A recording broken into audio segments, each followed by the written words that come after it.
Welcome to Pod Band Pipecast, the premier pipe band podcast. Nice. You got it. That's great. You sound like an announcer. Yeah. Because I have my boom mic here set up. Get the boom mic out of the frame. What are you doing? There's a high quality production here, sir. That's the way all the cool podcast people do. They get their microphone right there, so it sounds like for 747 pilots. Hey everyone. It's been a while since we've done an episode. Well, yeah, for you it feels like we haven't. It feels like we've done one every week, right?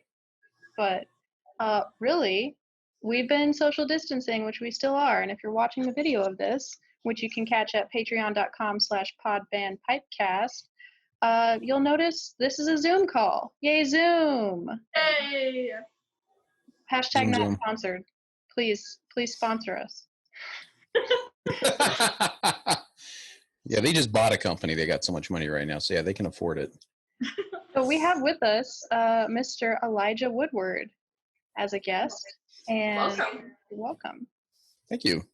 Elijah is a piper in our band, and also if you've been to a Highland Games in the American Southwest, you have probably seen him or heard him at one point or another.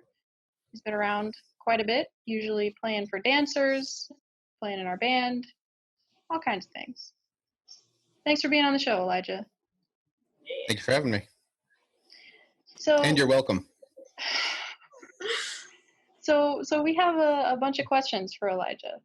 Let's just get right to it. No introduction. Just get right to it. Well, you gave an introduction. I'm sorry. Forget that. That never happened.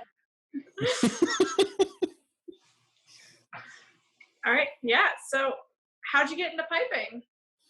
So originally, back when I was like 11 or 12, just always thought piping was cool. And my dad's brother, actually, back in New York, he was a piper. And so my dad knew a little bit about what I needed to get started, like practice tuner and things like that. So where we lived back in Tucson, there was this little music shop called the Folk Shop.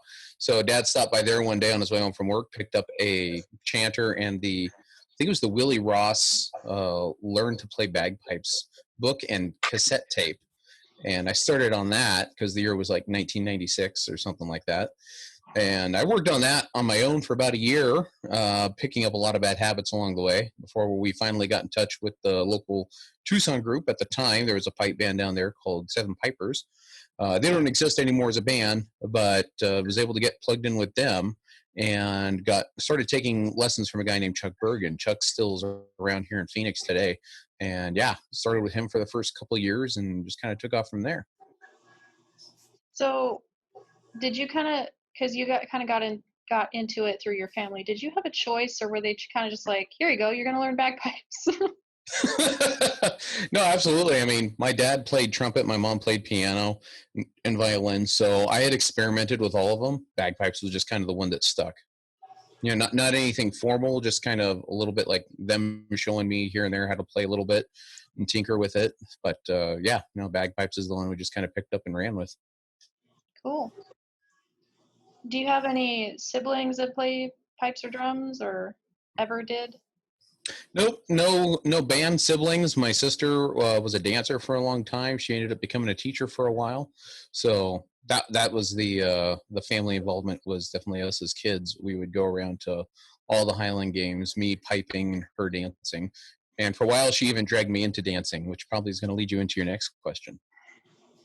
How did you know? Because you emailed them to me. Yeah, so why, I guess that's why then. Is that why you started piping for dancers? So I was thinking about that question this week as I was thinking about it, and it's a funny story. So the year was 2002. We were still at the Mesa Highland Games there at Mesa Community College, and the Highland Dance Piper, there was supposed to be two for the games that year, and one of them had, like, I can't remember if they were sick or didn't make it, something like that. But everyone was kind of freaking out because, like, man, there's only one piper, and they needed two for the dancing. And so 15-year-old me walked over there with all the gusto that I could muster, and I walked up to, I think Dee Dee Laird was running it that year. I said to Dee Dee, I hear you're looking for a dance piper. And, you know, her and this other lady, I can't remember who, but I remember like they just looked at me and kind of did like the up and down, like, you? I was like, me. And they're like, yeah, we're looking for a piper. And I was like, well, I'm your piper. And they're like, really? So the other guy, I think it was John Cisna, he was playing that year. He comes over and they're like, hey, this kid wants to play and thinks he can do the dance piping for the day. And they're all like, really? All right. So John Cisna's like, what's your Gilly column? Sword dance. So I was like, all right. So I busted out some Gilly column right there. I got done and John just kind of shook and said, yeah, he'll do. I was like, just like that, I was in. Like, I was kind of like getting jumped into the gang there. That was it. Yeah, because really I feel like because you go to a lot of the games I know in this area, and because it's because you're playing. I mean, whether the band is competing or not, a lot of it I feel like is because you're playing for dancers. We'll be like, where's Elijah? We know he's here. Oh, he's playing for dancers. Yeah, so I didn't see that question quite in here, but that kind of, you know, leads into, you know, the dance piping career and how that kind of has continued. So I didn't think just playing for one game was going to turn into a thing, but it totally did. So like I was 15 when I started that, and I played for them that year, and then I got invited back to play again the next year. And then I played for the Tucson games after that. And then I started getting asked to play for various games, and then like the San Diego games asked me to play one year. I was like, San Diego, all right, that's a trip to the beach. And, you know, when you live in Arizona, that's a big deal. Mm-hmm. So I just kind of kept on going with that. And, you know, as I got older, just kept on going with it.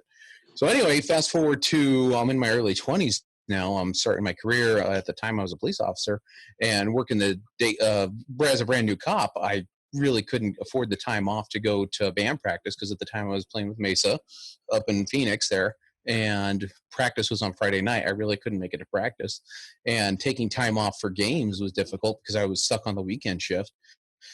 So, you know, it was definitely a lot more difficult to be able to stay engaged with the piping community. And I totally wanted to. Like, I'd grown up doing it at that point. So it was, and I really loved it and enjoyed it. So I wanted to.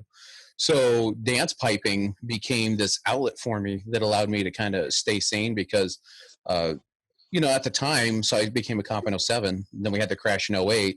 And, you know, things were real tough there for a long time. We had hiring freezes, pay freezes. You know, a lot of bad things were happening there from like 09 to 2012, basically, financially and everything else. So being able to afford to go do pipe band competitions was super difficult. Dance piping was the only way I could really stay engaged in doing that.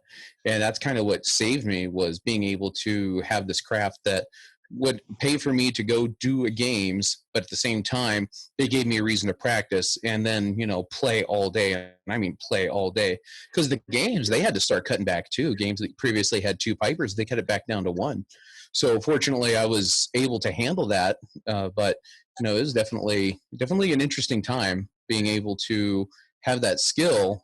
But yeah, you definitely, you went and worked at those gigs. That's for sure. Yeah. Sorry, that was like, I took your little question and I turned it into, well, here's the opening chapter of my book. No, that's good. That's exactly what we want. Yeah.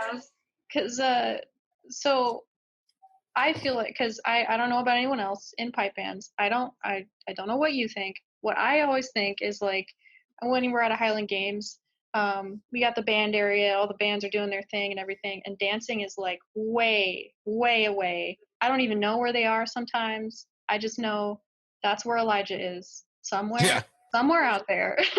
Yeah, exactly. And he's going to be back to do some run-throughs with us at some point, but, you know, there he is. Yeah. And I guess I don't ever know. I didn't even know some games have 2 dance piper. I didn't know that. I didn't know some games only have 1.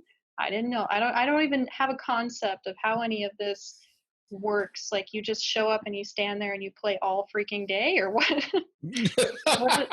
I have no idea. What is any of that like? So you get there bright and early, right? And generally the dance contest, it's interesting how it's broken up. Depending on the games you go to, they could have one day where it's all like the junior dancers, kind of like the pre-premieres, and then the next day it's all premieres.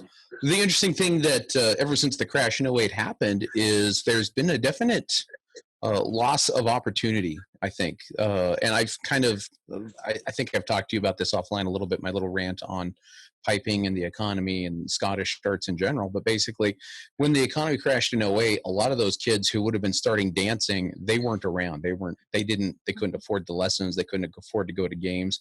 So as a result, there's kind of a ripple effect that isn't felt until 5 years down the line. So those kids who would have started piping or in dancing and drumming and all that stuff from like 2008 to 2012, they never did. It's like a lost generation, basically, is what I call it. So we still see that today in the dance contests where the the folks who would have started dancing back in that time frame, when they were 6 years old, 12 years later now, they would have been like 18, those like high level premier dancers.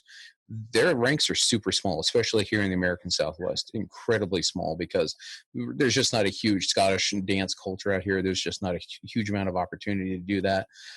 So it's definitely decimated those ranks. But for a while there, you would see like there was a huge premier class. Meanwhile, the what's it called? The intermediate, the novice, the beginner classes, they were quite small because, again, those kids who would have been starting at that time, they were non-existent. Today, what you see happening at your average games today is you've got a pretty small, like really small premier class, but the beginner and those classes, they're pretty big sized. But just to kind of give you a distribution of the ages, when I'm talking about beginners, those are usually the folks about 6 to 10 years old. Even as young as 3, you've got what are called what are they called? Oh, shoot. Primaries. There we go. Yeah, they're the little kids who they try to do like the little potty bas and high cuts while you're playing the stress bay, Gilly column, and they're just watching their parents like, what do I do? What do I do? What do I do? And like you can totally feel for them because like that's me every time I go in solo, bud. Like you got this, go for it. And so yeah, that's why you try to high five those kids when they get done because you want to give like overall like the goal for them isn't winning or losing or doing a perfect job. For them, the goal is, are they going to come back and get back up there and do it again? You see some of these kids, they break down crying up there because it's nerve-wracking being up there in a public, exhibition of your dance skill and people are judging you and there's a judge your mom told you about and everything else and the teacher warned you about making sure your high cuts and your extensions are right. But I don't think the kids are doing extension high cuts. But anyway, you know what I'm saying? No, it's like it's kind of nerve-wracking. And so the goal for these kids isn't necessarily to go out there and be like amazing dancers. The goal for them is to just get them used to being in that stressful situation, coming back and doing it again and again and again. And the same is true with any of the Scottish arts, I think. Sorry, what was the question? Where were we going with this? I don't know if there was a question. If you were listening to this right now, if we didn't answer your question, just let us know. We'll ask Elijah again. We'll get him back on, answer whatever questions you want. Obviously he'll run out of words. So this is good. Anyway, no, I think your question was talking about like how does the whole dancing thing work? So yeah, that's dancing. There's 4 levels. There's beginner, primary, or novice, intermediate, and so on and so forth. The big thing today that I've been seeing is the economy's been good for the last couple of years, so that means we've got really big beginner classes again. That's awesome.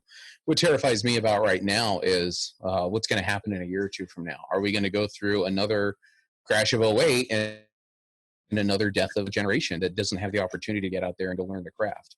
So that's what kind of worries me right now with all this stuff. And that's not just in dancing, that's in piping and drumming and all the Scottish arts in general. Mm-hmm. So it's just kind of interesting. Like I said, there's like a 5 to 10 year ripple effect you see where the thing that happens today won't be felt for another decade or so.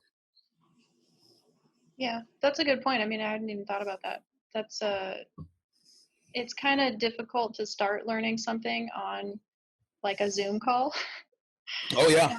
I've taught some lessons virtually like this in the time that we've been shut down, and it's kind of like, I mean, it works to an extent, but you're also not going to have those interactions where we have gigs where we're in the community at whatever event or a church or a graduation or whatever, and a little kid sees us doing what we're doing. It's like, I want to do that. You don't have those interactions right now. So you are kind of losing out on those kids who would potentially join what we're doing. So oh yeah, I mean, what is it, like 90% of communication is nonverbal.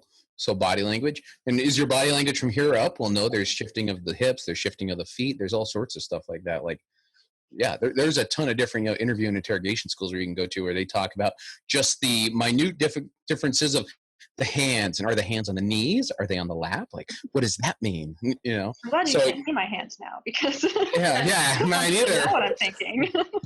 They're probably doing this. But no, seriously, you're absolutely right. There's like a huge amount of humaning that is lost because we think, oh yeah, this will be great. We'll just do a Zoom call, and it's like, no, there's a part of your brain that says, okay, cool, I'm interacting with humans, and there's another part of your brain that says, I didn't interact with humans. Like, there's something missing. I was reading a thing on Twitter the other day about it was like a psychologist talking about there's like a cognitive dissonance that's occurring because people's brains are getting so scrambled and confused right now where they think that, okay, I hung out with humans, but then it's like, but I didn't get enough input, like something's wrong. So there's a lot of confusion and just like that brain fog that people are experiencing right now. Yeah, it's bizarre. Dance piping, super related to that subject. This is great. This is what podcasts are all about. This random talking. Yep. Done. So what's different, if anything, about playing for dancers versus playing by yourself or with a band? So with dancers, you know, the emphasis on the rhythm, the pulsing of especially certain tunes like Strathspeys and reels is huge, absolutely critical. When you're playing with a band, depending on the band you play with, you know, different bands have different philosophies on, especially Strathspeys. That's the big one. Like, if there is any hill that people are going to die on, it's going to be how to play a Strathspey, I think, at least from my experience. And dancers, you know, if you ever watch the Strathspey and Highland Reel, there's 2 steps where they do what's called traveling. And there's like this hop, hop, step, step, hop, hop, step, step. And if that doesn't visually represent for you the strong, weak, medium, weak beat, nothing will, because it is so obviously like being displayed in their dancing, how you're supposed to play that. It is outrageous. So the first time I tried playing that, you know, I tried playing it as fast as I could, or, you know, making sure I got all of my technical executions correct. It was like, all right, that sucked, but I did everything right. No, I did everything right according to the rules I'm used to, not according to dancing rules. And dancing is totally different. Dancing is, so I'm going to hop, and then I'm going to do some things with my feet, and then I'm going to hop, and then I'm going to do some things with my feet. And that's why I ended up taking some dance lessons for about a year and learning a couple of basic dances. I think I learned I learned the Strathspey, I learned the sword dance. I started to learn the reel, and then I saw a video of me dancing at a performance, and I was like, well, I'm done. Wait, think about that. Will you give us a little sample? No. I did on Facebook a few weeks ago, and yeah, that was all you get. That sounds like great. It sounds like great bonus content for our Patreon subscribers. Right? Mm. Yeah, they can get the link to the Facebook, to the book phase video there. Yeah, so, you know, definitely playing for dancers, you have to be focused on the rhythm a lot more so than with band. Solos, I would say, are the next closest thing to it, although with solos you can be so focused on emphasizing certain rhythms or the swing of certain tunes. Again, it would be difficult for a dancer to do it because the dancer is trying to keep a consistent pulse because they're bouncing along to that, right? Versus when you're playing for solos, again, you need a consistent beat, but you're trying to emphasize certain notes or certain execution or certain expressions, you know, to a point where it's very musical, it's very melodic, very nice to listen to. It would be difficult to dance to, possibly. So that's one of the interesting things that I find as I'm getting back into soloing is incorporating that dance piping into it. And, you know, trying to keep it swingy with a good expression and everything. But at the same time, having played for dancers for like 15 years now, incorporating all that stuff and making it swing along with that as well. So have you ever, I don't want to put you on the spot here, but have you ever Never have I ever. I was just thinking messed up a dancer who's dancing? Oh yeah.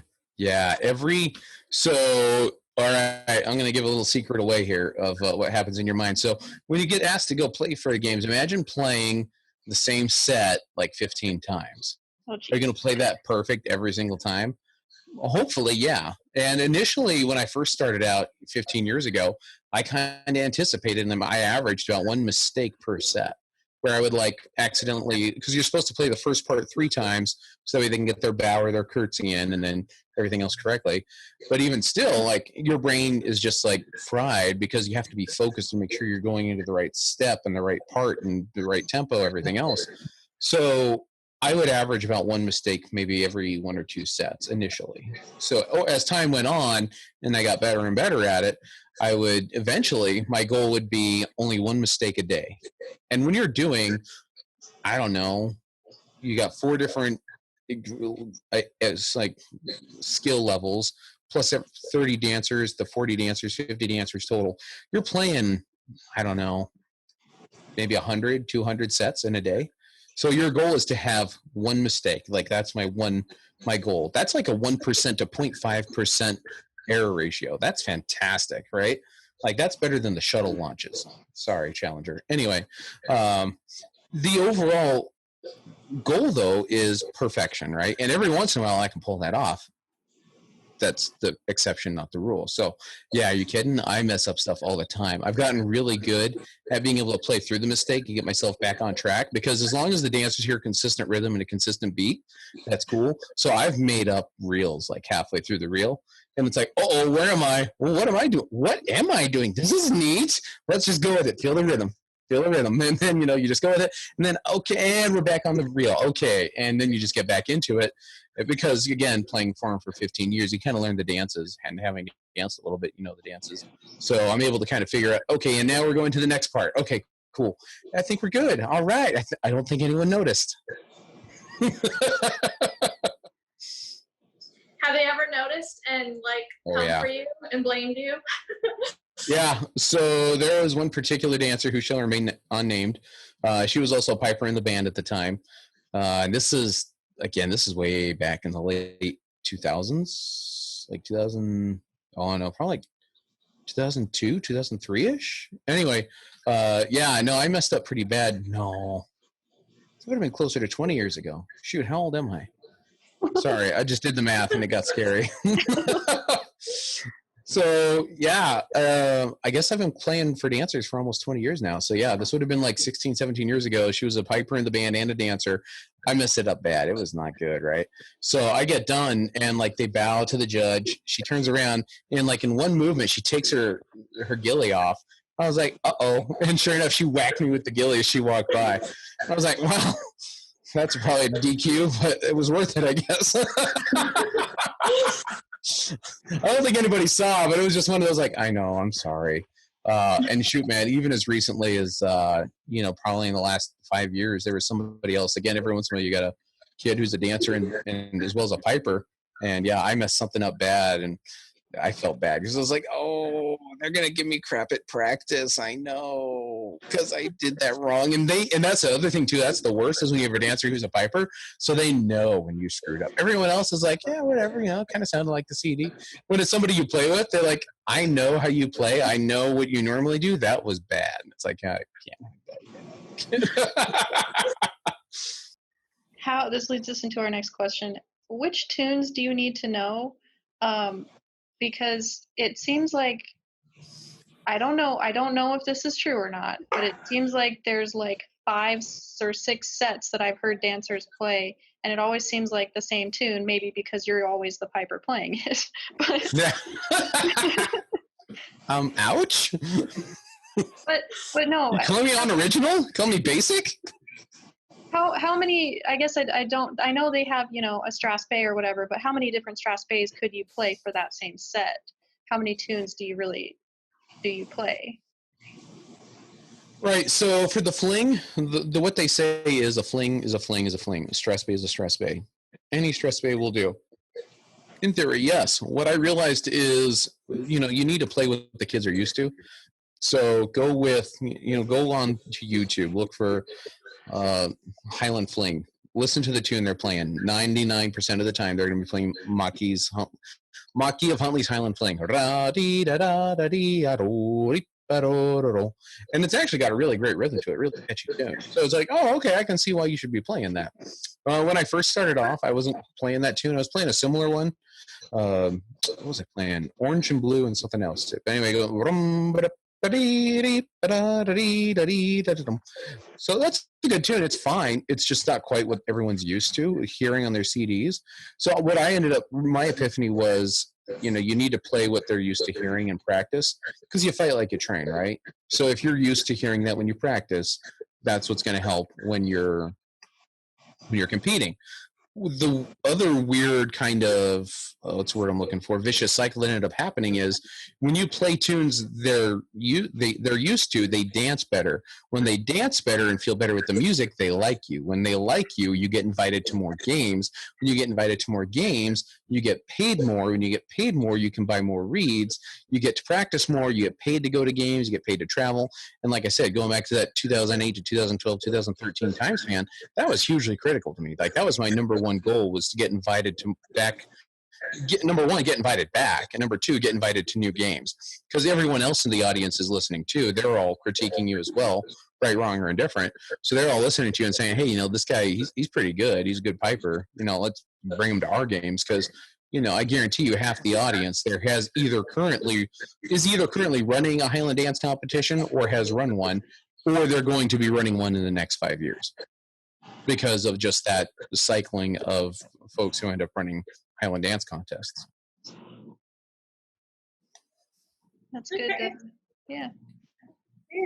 Sorry, that was my bachelor's degree in business talking, and it was like, repeat customers are the most assured way of income. Well, that's good. I'm leaving a pause to see if you're going to say anything else, because you can keep talking.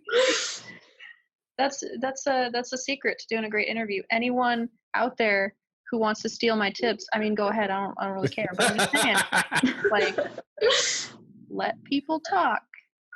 They'll talk. It's called tactical silence. So moving on and ruining the silence. Do you think being a dance piper has helped you improve your piping? And if so, how? So a couple of things have definitely improved, like, believe it or not, just simple movement called the burl.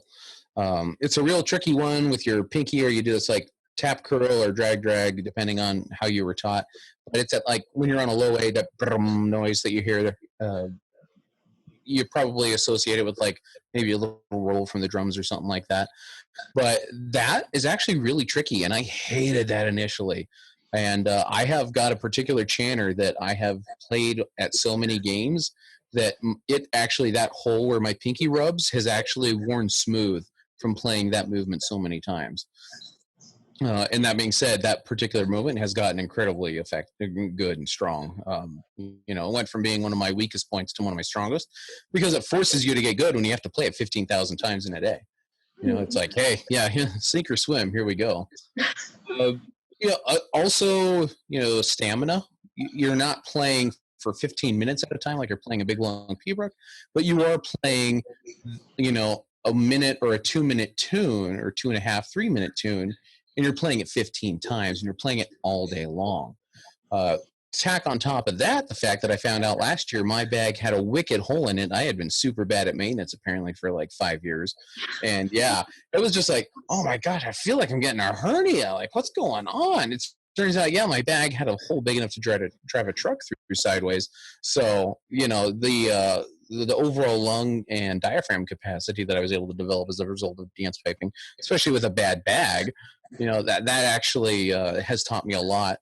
And then, just being able to, keep your pipes running all day long, dealing with moisture issues, dealing with altitude issues. I am a wet blower here in Phoenix, Arizona, where our average humidity in the summer is like 2 to 3% or something like that. So being able to suddenly show up at the Las Vegas Highland Games where you're like 5,000 feet up there at Floyd Lamb Park or whatever, and you never know what you're going to get for weather up there. It could be pouring rain, it could be bone dry, it could be like 50 degrees with high winds. And again, being able to figure out your pipes and work that setup so you get a good quality sound out of it, no matter what the temperature is. That's also been a super huge skill I've been able to develop out of all this. Okay. Cool. And it's not like, and to be totally honest, I didn't get it right the first time. I didn't get it right the fifth time. It took a lot of screwing up and errors before you figure that out and get it right. But, it's that trial and error after, 18 years of doing this that you start to figure out, okay, this is how my pipes are going to react. This is how this reed is going to react. This is what I need to do to deal with that. Yeah. So what is your favorite dance set or tune to play and why? Ooh, favorite set, dance, and tune. So, everybody likes to play the fun tunes like the hornpipe and the jig. Those are always good. Those I found, like, it used to be my favorite, especially the tune you play for the sailor's hornpipe, typically you're crossing the mensch, because like at the end, the fourth part there, you got all those whirls off the F and the G and everything, and those are super fun, right? And growing up watching Wicked Tinkers, you see Aaron Shaw up there doing all these whirls, and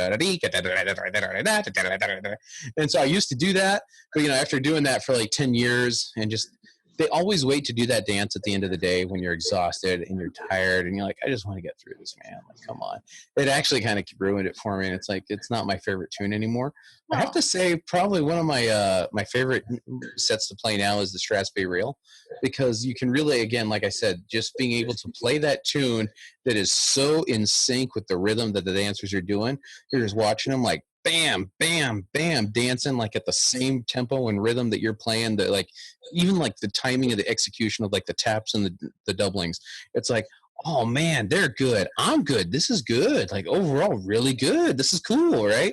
And that's when again, at the end of the day, are you playing for yourself or are you playing for the judge?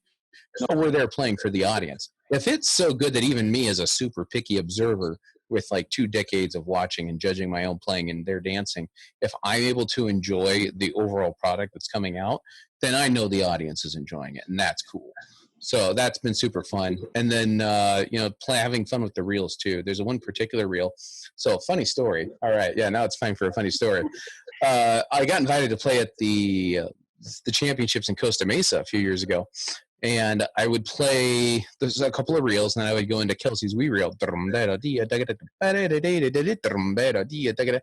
Right? So fun little reel there to kind of close out the reels. And the dancers would always say, it's a fun reel. It's got a good tempo. It's got a good drive to it. It's just kind of, and it boosts their, morale, if you will, to have a fun tune to finish off the dance with. And it's a long dance, especially, right? Well, anyway, I'm playing along, and I start playing Kelsey's reel, and there's a group of 3 judges. Usually there's just one judge. There's 3 judges at this games. And the one judge starts laughing. I'm like, uh-oh, is it that bad? She leans over, and she starts talking to the other judge. I'm like, oh, man, this is really bad, right? The other judge starts laughing too, and I'm like, oh my gosh, this is bad. They're laughing at me, right? So whatever. But once you play a set with a particular set of tunes, you're supposed to play for all the sets of dancers with those same sets of tunes, right? So I get done, and at the end of the day, I go up to the judge. I can't remember her name, but I was like, so how bad was it? She's like, what?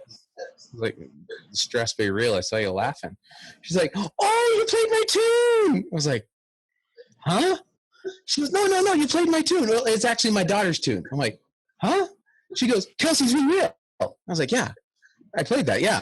She goes, no, that was written for my daughter. What? By my ex-husband. What? She goes, yeah, no, my ex-husband wrote that tune for my daughter. I was laughing because I love that tune, and you played my daughter's tune. That's my favorite reel. And I was like, oh, so I did a good thing.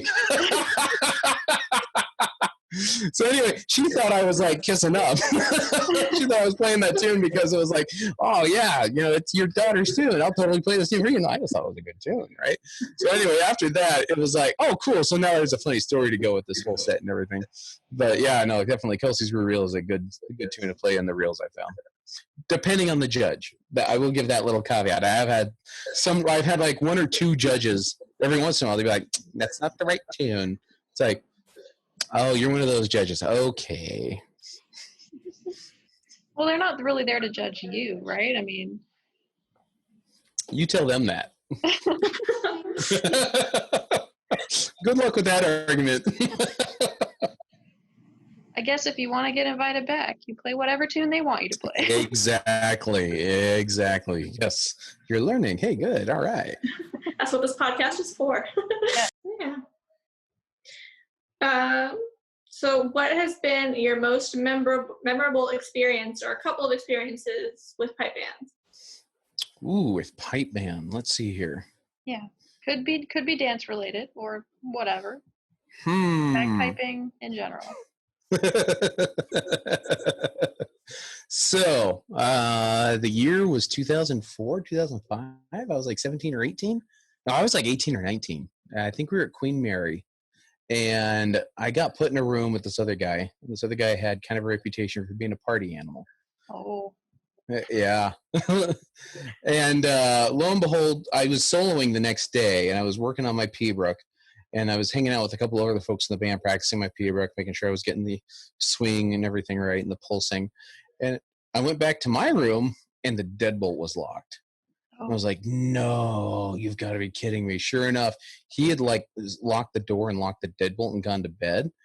What? So it's like 11:30 at night. So I'm like banging on the door and everything. I'm like, dude, let me in. And yeah, no, there was no response. He was passed out. So I ended up sleeping in a chair in the hallway that night. So you had to solo the next morning. Yeah, and soloing and playing with the band the next morning, but it's amazing what you can do to your body when you're 18 or 19 years old. So yeah, I know. I just remember like being kind of mad and taking my chanter, this very chanter right here, like kind of curling up like in a chair and just like passing out and everything. And yeah, it's kind of sleeping in the hallway there. And I was like, well, if anybody from the hotel staff comes and gives me a hard time about it, I can just explain, can't get into my room. So what are you going to do? I got my key card right here. Let me in. So yeah, that was definitely one of the funnier, like, yeah, that happened. And probably the best overall memory was by far, I got to go with the band to Scotland in 2005. And that was like, I turned 18. It was my first opportunity to get to go out abroad, going and doing crazy new things, totally different part of the world. That was probably like, looking back on it, one of those defining moments of my life was getting to go do that trip with the band. That was absolutely fantastic. I regret not being able to go in 2007. I bought a plane ticket to go to Scotland in 2007, but I ended up getting a date for the police academy that overlapped. So I was in the academy that when the band went, so I missed that one. And then last year, as you know, the band finally went back to Scotland for the first time since 2007 or 2009 or something like that. It had been 10 or 12 years. Mm-hmm. So again, I was talking to my wife, and I was like, yeah, this is going to be awesome. I can't wait to go back to Scotland with the band. Like, this is one of those things that I know is like life-changing and just a fantastic time. And, we're going to have a kid. And, the kid's birth date is like the same day as the band competition in Scotland. So, yeah, I didn't have to worry about going to Scotland on that one. I got to. Congratulations, by the way. Thank you. Yes. Yeah, you haven't heard him screaming yet, so. All right. I was expecting to see, run around behind you and screaming and. Yeah, no. Yeah, we've managed to knock that down, but anyway, best band memories, definitely that's up there. And just basically getting to go do, there's not like any one particular moment like, this one time we won this one contest. I'll take that back. Here we go. It's the time I lost a contest. This is a defining memory. Yeah. So it's in 2005 with the North Berwick Games. And, leading up to going to Scotland, you're like, going to Scotland. It's like this, this pillar of achievement in piping, especially from the Southwestern United States. You're actually going to the Holy Land, to Scotland, right? So, we're there in the circle, we march in, and we're playing the march. And like, I had a total meltdown, panic attack. Like, I looked around and I was like, oh my God, I'm in Scotland. And like, I looked at the North Sea and I'm like, that's the North Sea. That's the North fucking Sea, right? And I looked at the this cloud floating by. I was like, that's a Scottish cloud. And I looked at this hill in the background. I was like, that's a Scottish hill. Like, this is real. I'm in Scotland, right? So next thing you know, I had this total like panic attack. Like my heart rate went to like 180 beats per minute. I started hyperventilating. I thought my bag was going to deflate there in the middle of the circle. And so it was like the biggest struggle in the world just to keep my bag full and not like just pass out right there, right? And so never mind, you know, toning, tuning your unison or anything else. Like just staying alive at that point was difficult for me because hello, panic attack. Next thing I know, I just bust straight into the jig, like 3 beats ahead of everyone else. And I'm like, oh, oops, sorry. And so I go back to the D, and like I remember the pipe major looked at me with that, oh, what's going on here? Look, I was like, nothing. And so I was holding the D, and I was like, you know, at the time, I was a pretty solid player even still, because I was already soloing grade ones. I'd been playing with the band for quite a while. So I was a solid player. I had already established myself as that. So to have this like freak out moment was totally uncharacteristic. And like, even I was like, what is happening right now? Like, what happened to my brain? I don't know. Meanwhile, what's up with this heart attack? You know? So anyway, we get done, we march out. The pipe major comes up to me and he's like, so what was that? I was like, I'll be honest with you, man, I don't know. I just looked around and I realized I'm actually in Scotland. It's actually happening. He started laughing and he goes, that's why we do these games before we do the world contest. I was like, that makes sense. That's smart. You know, and it's all about that stress inoculation that gets you used to the high pressure, high intensity thing before you actually go do it. You know, you don't just walk into the World Series, you do the playoffs first. So that's when I immediately realized the wisdom, because before I didn't quite understand, why do we go do North Berwick and Bridge of Allen and all this other stuff before we do the World? It's like, we're here to do the World, man. What's up? I'm a world contest player. And now I was like, oh, that's why. Okay, I get it. That was a humbling moment.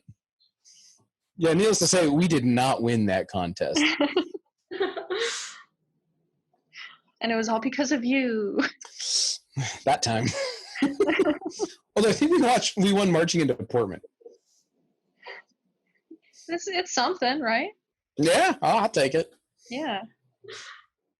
So we've been talking about back memories and stuff. What are you right now most excited for about pipe band or piping in general in the next year or so? Maybe more than a year, just maybe more than a year, because we don't know.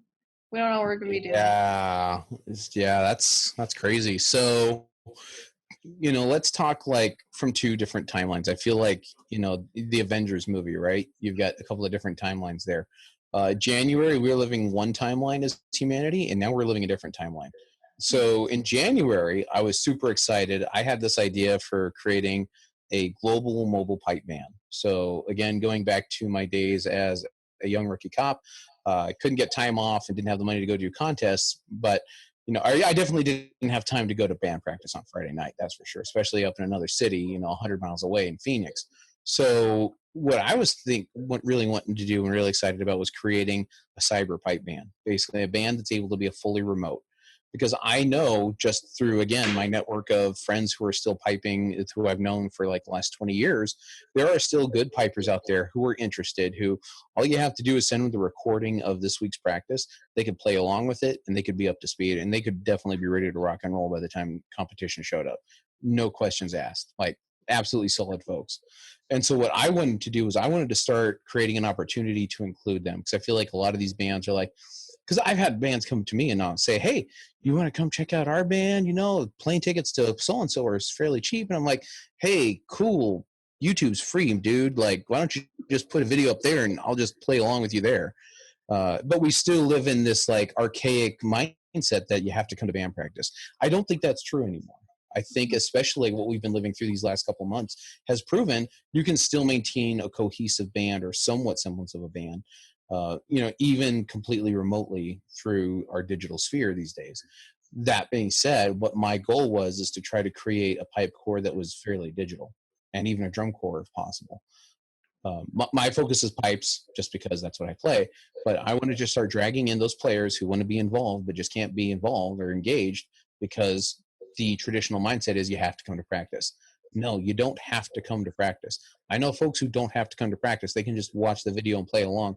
They will be good to go. They know how to play the instrument. They know how to play along. So I think that's definitely one of the things I'm most excited about, is to see technology starting to bring in those folks who otherwise would have been excluded. Because that really sucked, being able to not play with the band. The first time I played with the band, when I moved up here to Phoenix, I kind of got a little bit, watery-eyed, because it was like, do you know how cool it is to play music as a cohesive unit and to create a sound that is greater than what you can do by yourself? Like, you forget that value. And especially I think right now, that's something that we're going to be, very especially cognizant of when we all come back together. But that ability to create a sound that is greater than anything you can do on your own as a group, that is huge. So being able to use technology to bring people in, to make them feel included and to engage them, that is what I'm super excited about. Especially right now, as we've seen with trying to do practices on Zoom. And I don't know of any musical organization that hasn't had this challenge. You can't play along in a synchronized fashion really effectively. Overall, the internet speeds don't allow that. Who knows, maybe Starlink can change that. I've heard there's some capabilities that have already been established through drone technology, where an operator in Creech, Nevada is able to, very like in real time operate an asset, over Afghanistan. All right, cool. Well, how long until we start having those kind of speeds here in the civilian world that we can start using and allowing that to facilitate the musical experience? I don't know. But I think that's something that's definitely coming down the pipe. Coming down the pipe? The pipe? I cracked myself up. So we are going to leave it at that for now, but don't go anywhere. I mean, do or whatever. Don't go anywhere, because we'll be up next week on the Zoom with Elijah again to talk about more stuff. What? Yeah. A whole week on? Believe it or not, we've only delved into part of his career. We still have a bunch of other stuff to talk about that's going to be super interesting. So stay tuned. Stay tuned. Hey. Also, just want to give a shout out to our excellent editor, Alex. He is fantastic at editing not only our sound, but also our video as well. I don't know if you guys have been watching the video on our Patreon. I know a lot of people have, and they have commented to us that it is amazing. He does a really good job, and he puts in some like fun inside jokes that you don't get if you only hear the sound. So subscribe, $5 only per month, and you will be able to see those wonderful effects. So stay tuned. We'll be back. Bye. Bye. Thanks for listening, everyone. If you enjoyed this show, then support us on Patreon for exclusive content, as well as the video of us recording this. We'll have special exercises we'll be writing, as well as tips and tricks with tenor drumming and other instruments to come. Subscribe to us on YouTube for some tenor tutorials and possibly other tutorials later on. And like us on Facebook at Podband Pipecast.